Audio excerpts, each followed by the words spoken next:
Hello, my Bill 5000 Nation. How's everyone doing today? Hopefully, everyone's having a great day. If not, hope it gets better from here. All right, we are back with another Coffeehouse Crime. That is correct. That's right. The title of this one is Police Officer to Serial Killer, the case of Rosemary, whatever the hell that is. That's her name. All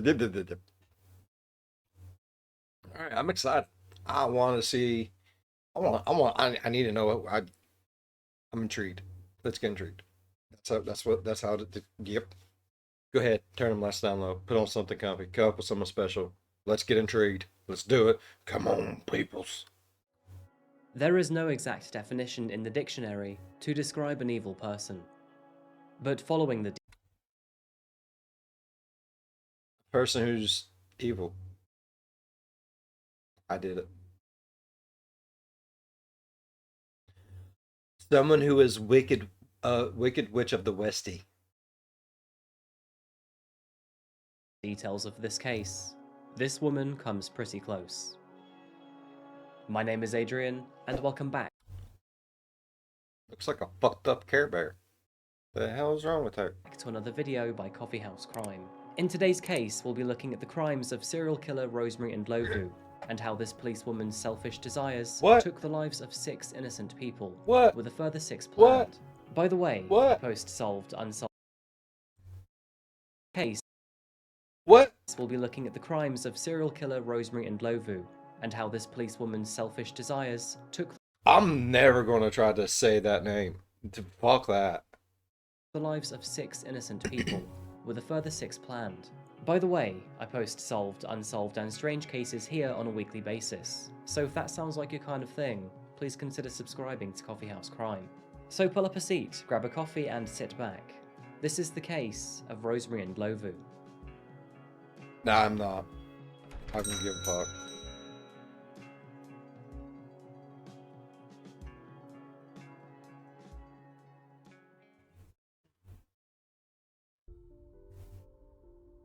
From majestic mountain peaks and vineyards, to rugged bushveld and unspoiled beaches, our case today takes us to the beautiful continent of Africa. And more specifically, to the southernmost tip of South Africa. The country is largely popular amongst tourists for its rolling savannas, which are doted on amongst safari lovers. And alongside its beautiful coastal scenery and unique cuisine, it is no wonder that people from all over the world visit this corner of geographical paradise. And of course, who could forget its sprawling vineyards that have emerged in the past century, making South African wine a staple in anyone's wine rack. Zeroing in on our location for today, we're travelling into the province of Gauteng, which encompasses South Africa's largest city, Johannesburg. Classed as a megacity, Johannesburg is the economic powerhouse of South Africa. However, although this may be the case, the city has a very polarizing divide when it comes to wealth, with a whopping 37% unemployment rate and 29% of the population living in informal housing. Putting it short, life in the big city is far from beneficial for everyone. You could argue that money is what keeps the planet spinning. It buys us essentials, necessities, and also luxuries. A notion that today's subject seems to pay a lot of attention to. In the northeastern flank of Johannesburg, we find the home and workplace of Rosemary Ndlovu. Rosemary was born in 1975 to her mother Maria Mshwana and a father who remains unnamed. Rosemary was Johannesburg born and bred. She grew up with a relatively normal childhood and also graduated at a high school level. In her adulthood, she was described as an average woman, and those around her would say that she could be quite brash and rather masculine in nature. She trained and gained work as a police officer, where she excelled due to her hardy nature. That makes sense. I mean, lady coming at you like a Mack truck, you're gonna want her to be able to go at someone like a Mack truck. I mean, it's a fit. Although Rosemary dedicated most of her life to her work, this would not stop her from getting married. It was in the year 2011 that she met a new boyfriend, Morris Mabasa. Morris worked for the US Embassy, and he was known to be a kind and generous man. both physically and financially looking after his 13 siblings and aging mother. He had friends all over Johannesburg, and his work would take him to many provinces. From what is known, Rosemary and Marie seemed to have a relatively happy relationship, although they were known to have the odd fight here and there. Financial struggles, long days of work, the usual things that you'd expect in mild arguments. Rosemary and Maurice were both well-paid workers and earned high in their respective fields of industry. But there was a big difference in how the two would spend their money.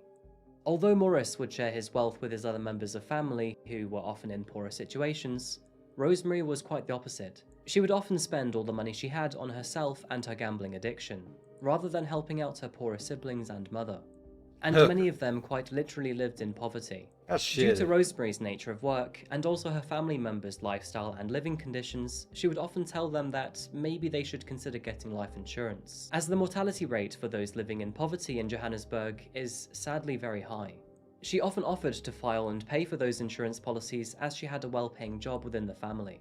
And so the insurance was filed for several family members, including her cousin, witness Madala Homu. Rosemary had previously expressed to Homu's mother that she was worried for him, mostly due to the way that he conducted himself and the people that he involved himself with.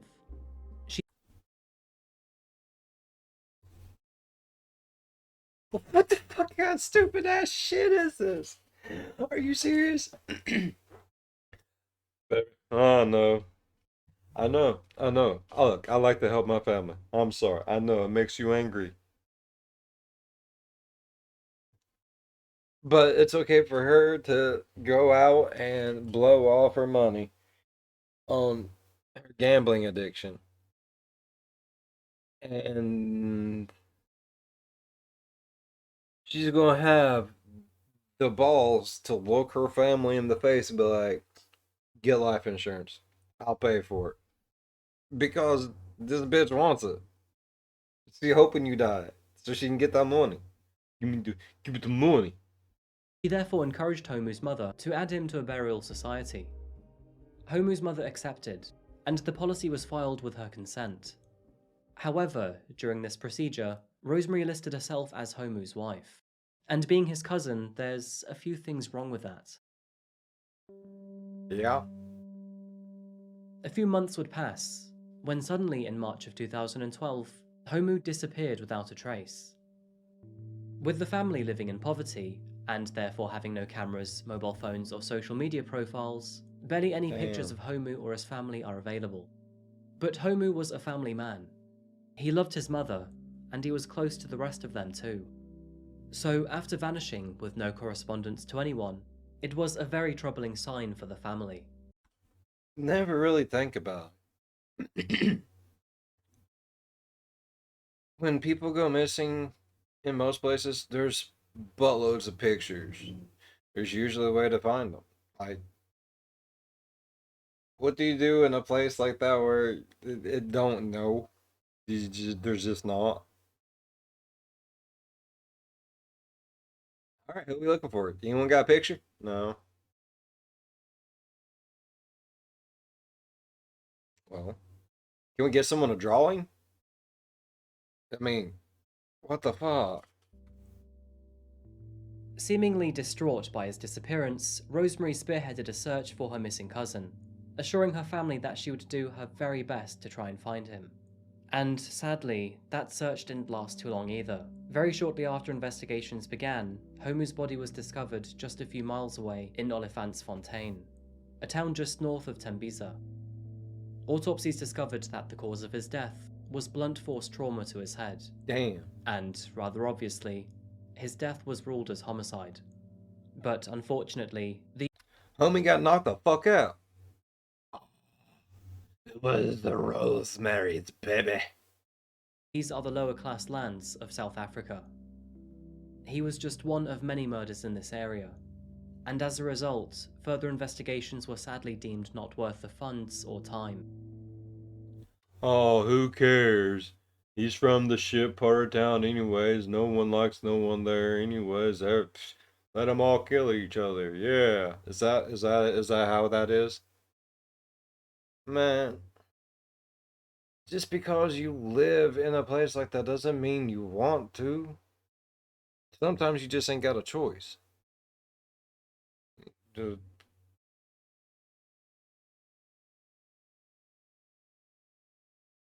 you should still care. Not everyone in a world where everyone's a piece of shit is a piece of shit. There has to be someone out there good to be able to judge on who's the bigger piece of shit. You know what I mean? Might not be our idea of good, but it's still gotta be better than that. Witness Madala Homu was laid to rest in March of 2012, and although Rosemary had taken out insurance for her cousin, she contributed almost nothing to the funeral costs for him. In fact, despite being paid 100,000 rand or What does this little dirty bitch do? Go and buy like a shit ton of Jimmy Choos? What's wrong with her? $6,500 through his death, she contributed a measly 200 rand, the equivalent of $13. Homu's family were devastated, but with barely any money, they had no time to mourn. They moved on with their working lives pretty swiftly after his death. After all, this was quite common in the area. Excuse me, sir. We're I'll be moving smacking one a year hoe. on, and it's now June of 2013. Rosemary's sister, Audrey, who lived nearby, was in the midst of her everyday routine. That was when Rosemary called her to see if she would like to have some dinner with her later that night. Audrey was surprised by this invitation. It wasn't a usual offer from her, but she gladly accepted. She invited Rosemary over to her rented room in Tembisa, and the two proceeded to share an evening meal together. Audrey was happy to see her sister. It had been a while, Good and the two Lord. rarely shared an evening in each. You don't see that shit, right? Like, I know it's just a picture.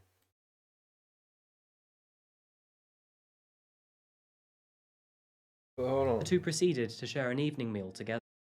Like, did something land here and just start destroying shit? Because literally, you got this. I don't know what the hell that is. But you have it. There's like nothing there. But everything's in a circle outside of it. Like, did something land there and blow up everything that was fucking there before? What the hell is going on here, people? What? What's going on? I don't know.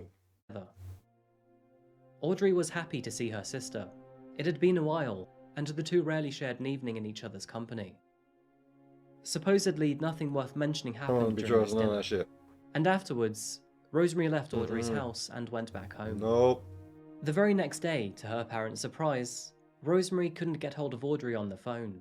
So with concern, she raised the alarm and requested that the police begin a search for her second missing family member. Arriving back at her sister's place the very next day, neighbours overheard screams and crying as they witnessed Rosemary grieving for the loss of her sister. Audrey had sadly been poisoned and then strangled in her very own home, before being left dead on her floor to be discovered the very next day. Prior to her own What? death, Audrey had taken out life and funeral insurance policies to her own name, which was kind of surprising as she could barely afford the room that she rented. The insurance and funeral payouts totaled 700,000 rand, the equivalent to $45,000, and the beneficiary to this was Rosemary. And so, another member of the family had been found dead. Mm-hmm. Mm-hmm. Mm-hmm. That's all I gotta say about any of that. I knew it. I knew it. Shifty fucker. Can't trust that shit. Anyone ever offers to get a life insurance policy out on you, just be like, nope. Fuck you, bro. If I die, I'm sending them to you first. Believe that. Both from low-income households and both with life insurance, both addressed to Rosemary as the beneficiary. And just like before, this murder was barely investigated or chased up. Because A she couple lived in a months shady later, part in of town, 2000, right? Right. Because she's from a shady part of town. They're just like, eh. Man, that's fucked up. That really is. 2014, and Rosemary moved to police stations, opting to become a constable at the brand new Tembisa South station in East Rand. She would settle into her new role very quickly, her new co-workers all claiming that she was very pleasant and generous. She would often buy them more lunch, and gave loans to any of them who were in need of money. But that wasn't all the time. Some days, Rosemary would walk into the office with a very dark cloud around her, often irate and angry, complaining that she was broke, and making sure that all of her colleagues knew that. They were also aware that she had been frequenting Empress Palace in Kempton Park, a large casino in Johannesburg. Oh. It seemed as if Rosemary was frequently coming into money, only to lose it again to gambling and frivolous spending. And although Rosemary had recently started a new job, it was in the year of 2014 that she fell pregnant to her first and only child. Oh, damn. Her name was Makanani. Did she Maurice kill it and too? Rosemary loved their daughter more than anything in this world, and they would make sure that she was happy. Maurice doing his part as a responsible father in caring for Makanani. But the birth of their new baby daughter wouldn't heal the couple's turbulent marriage. And actually, their relationship was so turbulent that Maurice would often disappear overnight when things got too much. This pattern continued Damn. until one night in October 2015. After Babies don't fix everything, peoples. It's true. They don't. yet another 9 times out of 10 they make it worse because you're too tired to think straight. argument between the two, the couple headed their separate ways for the night. Rosemary staying with the baby, while Maurice did his usual thing by storming out the house. But, strangely enough, this time he never returned home. Being gone for more than one night had Rosemary worried. Worried enough that she went to the police station to get help. And you can probably guess where this is going. Just later that very same day, the body of a deceased man was found in the town of Olifantsfontein. A body that, soon after, would be identified as Maurice Mabasa. Maurice Damn. had faced an extremely violent death. He was riddled with more than 80 stab wounds, and after this, his body was dumped alongside a quiet road. Although the cause of his death left barely any room for imagination, the actual motive as to why he was killed was not 80 fucking stab wounds. Bitch went postal on him. That's hate. That is hate. obvious. None of his valuables had been taken from him. In fact, the way that he was identified was through his credit card in his wallet found on him. And just like before, this case was pushed under the rug, never to be investigated any further. Maurice had life insurance cover, and no surprises, Rosemary was the beneficiary. She received 400,000 rand in compensation for his death, with an extra 100,000 rand from his employer, the US Embassy. 3 deaths, 3 policies paid out to Rosemary, and 3 instances where she was now financially stronger. Surely all this death in the family was enough to raise suspicions. Yet, I would have saved up all the money from all the deaths and I would have just left. Bro, she'd be rich by now. surprisingly, it didn't. We're pushing on to June 2016, and Rosemary had new company in her home. Her niece, Zanelle Motha, had come to stay with her for a few weeks, as she was having financial trouble. Don't die. It was during this short visit that Zanelle was tragically hit by a car in Kempton Park. Miraculously, Zanelle survived. She did, however, sustain several injuries, and so Rosemary kindly took her to the hospital to be checked over. Doctors who examined Zanelle would find that her injuries were only superficial, and therefore she was discharged from hospital that very same day, Rosemary again taking her back home and into her care. However, that very same night, Zanelle started to complain of severe pain in her chest. In fact, the pain had become so violent that she couldn't stop crying. Rosemary rushed her to the God. hospital the very next morning, and, upon arrival, only one of them was breathing. When examined, Zanelle only had a few abrasions on her face, but the real problem was internally, where she had multiple fractured ribs, and her liver was severely damaged. Doctors sadly couldn't do anything for Zanelle. There was no way that they would have discharged her the previous day if she had these injuries. The conclusion was that this must have happened after she was discharged. When asked by doctors, Rosemary said that she had no idea how this could have happened. Apparently, Rosemary had been out of the house for most of that day, so maybe it was accidental and self-inflicted. Lo and behold, Zanelle did in fact have a life insurance policy, and Rosemary was again the beneficiary. Son of a bitch. She received 120,000 rand, the equivalent of $7,500. Authorities didn't question the circumstances, therefore no investigations were ever conducted. Another member of the family gone, and still no suspicion from anyone. Who exactly knows what happened to Zanel that fateful night? God. Unfortunately, the final chapter to her life A would die hammer? alongside her. Book shut, case closed. Okay, that was a hammer. No, no, no, no. After the death of Zanel, Rosemary began That to get scares me. closer That fucked up looking Care Bear scares the shit out of me. It really does. to more members of her family, namely Zanel's brother, Mayeni Mashaba.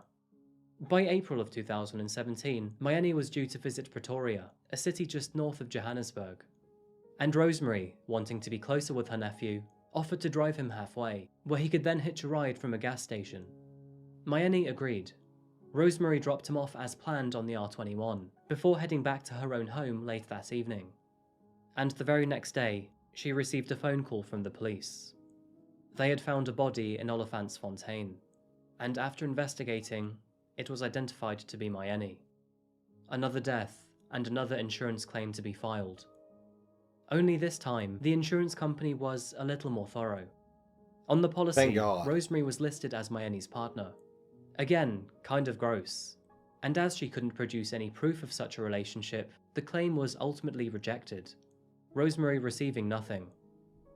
And that pattern continued later in 2017. As in April of that year, Rosemary's nephew named Brilliant Mashego suddenly disappeared, only to be found dead several days later. The records of What the Brilliant's cell fuck? phone pinpointed that the last person to see him alive was Rosemary, and Rosemary's records highlighted that the two were together for most of the previous day, driving from Johannesburg to Bushbuck Bridge before parting ways in the evening. Okay. Rosemary denied these claims, and even further, she refused to be questioned about it by authorities. Similar circumstances to before, Brilliant had 3 life insurance policies to his name, with Rosemary listed as the beneficiary as his mother. However, without being able to provide any proof of this, the claim was ultimately rejected. With not 1 but 6 family members now dead through strange circumstances, I'm sure even Rosemary wondered if she could ever be stopped from her killing spree. She had evaded the law 6 times, and she had no plans to stop either. And that would be the case until the year 2018. With 2 murders in the family fruitless due to rejected insurance claims, Rosemary was getting desperate. She was Yeah. low on money, and she needed to make more people disappear, and fast. And this time, she would source the help of a hitman named Njabulo Kunene. Being a police officer, she had found him through her field of work, already arresting Kunene several years ago for possessing a gun. She approached him with a plot to kill her own sister, Joyce. And, disturbingly, her request also included killing all 5 of Joyce's children, Holy her shit. youngest being only 6 months old. Kunene was by no means a saint, but he was shocked by her request. With a command so evil, Kunene couldn't go ahead with it. So instead, he approached police with the information that he had, despite that Thank same God. information being enough to criminalize himself. He shared everything, telling the police about her background, her plot, and her motive. And in response, police decided to employ Kunene to be a part of an undercover plot to acquire more evidence. The plan was simple enough, police discreetly fitting his car with a video camera. All they needed was for Kunene to somehow lure Rosemary into the passenger seat and unknowingly confess to her own plans. Kunene called Rosemary, asking her if she could meet him to iron out the details. Oh my God, this is some crazy shit, bro. Like,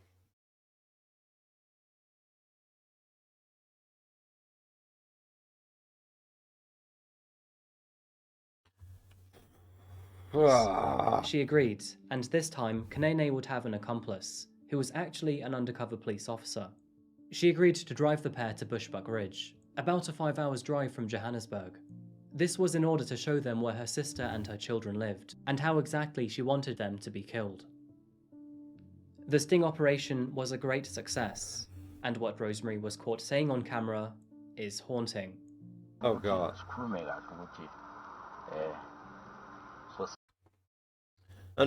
Undercover officer. I want us to talk about the kind of work you need us to do and what kind of job it is.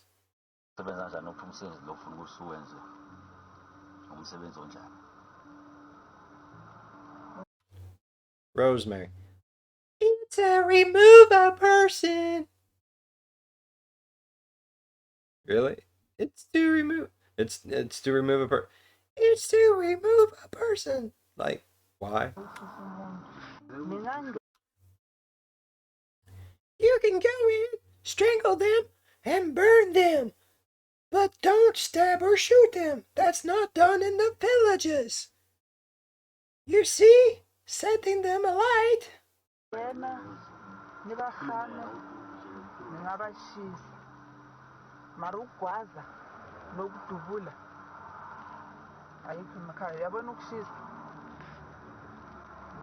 Number one and strangling number one. Just those two. Number one. Number one. This bitch, bro. I was thinking of asking her to meet me somewhere. You can park the car at a distance. I will then give her that pill. Whatever that is, you see?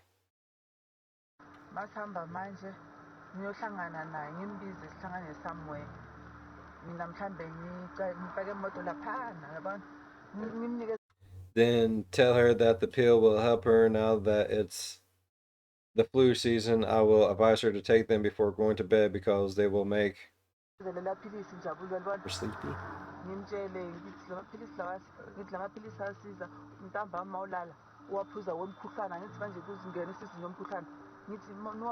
Make her fall asleep. Then you will be able to enter. There are no burglars.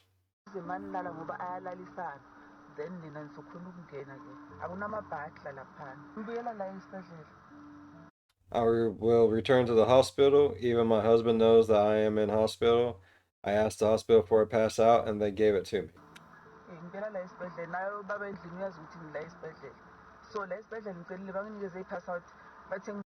They told me to be back by 4 p.m. Even if I return at 5, 6, or 7, it doesn't really matter as long as I'm back.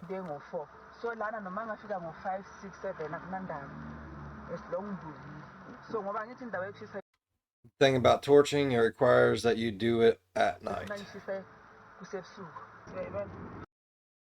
I would be innocent when they tell me about her passing. I will rush home and start preparations, put in claims, and make sure everything is in order. This bitch, bro.